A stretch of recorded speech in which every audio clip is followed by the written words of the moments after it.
Point number 3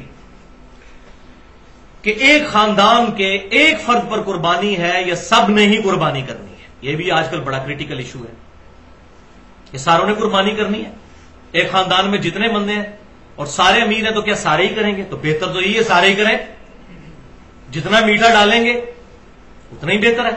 آخرت کے لیے سیو کریں اس کو، عبادت. لیکن دین کی طرف سے obligation ہے کہ ایک خاندان کی طرف سے ایک قربانی ہوگی. ایک خاندان، ایک فیملی. اب فیملی یہ نہیں ہے کہ 5 بھائی ایک گھر میں شادی شدہ رہ رہے ہیں تو یہ ایک فیملی ہے، نہیں. ایک شادی شدہ بندہ اور اس کے بچے، یہ ایک فیملی ہے. ایک گھر میں اگر 5 بھائی ہیں تو یہ 5 فیملیز ہیں، الگ الگ اپنی قربانی دیں گے. یہ نہیں ہے نہیں جی ہم تو ابا جی کو تنخواہ دیتے ہیں، ایک ابا جی نے قربانی کر دی سب کی طرف سے ہوگی، نہیں. باقی خرچے لادا لادا ہیں، قربانی کی باری ہے تو ابا جی دیں گے، نہیں. تو ایک خاندان، میاں بیوی اور بچے، وہ ایک خاندان تصور ہوں گے، ان کی طرف سے ایک قربانی. اور وہ ثبوت جامعہ ترمذی اور سنن ابن ماجہ میں صحیح سند کے ساتھ حدیث ہے.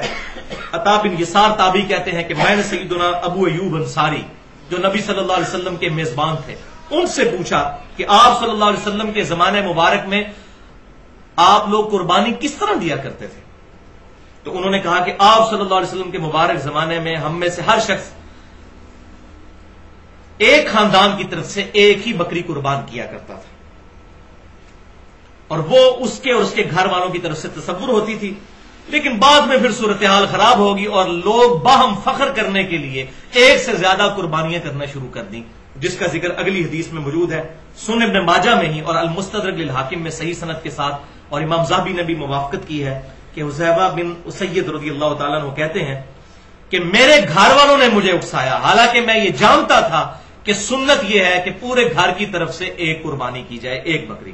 لیکن میرے گھر والے مجھے اکساتے ہیں کہ میں زیادہ قربان کروں تاکہ لوگوں میں فخریہ طور پر یہ بات. یہ صحابہ کے زمانے میں یہ کام شروع ہو گیا کیونکہ امت کا فتنہ تو مال ہے نا.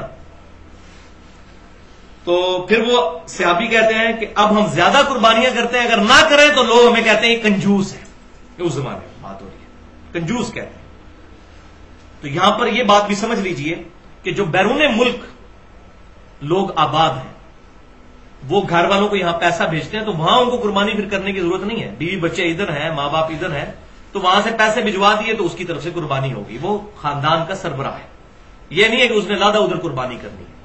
اسی طریقے سے فطرانے کے پیسے، باقی چیزیں جو ہیں وہ یہاں پر اگر کوئی بھجوا دیتا ہے تو یہاں پر دے دیں گے تو ادا ہو جائے گی. تو یہ الحمدللہ میں نے مسئلہ ساتھ کلیئر کر دیا کیونکہ یہ اکثر لوگ پوچھتے ہیں.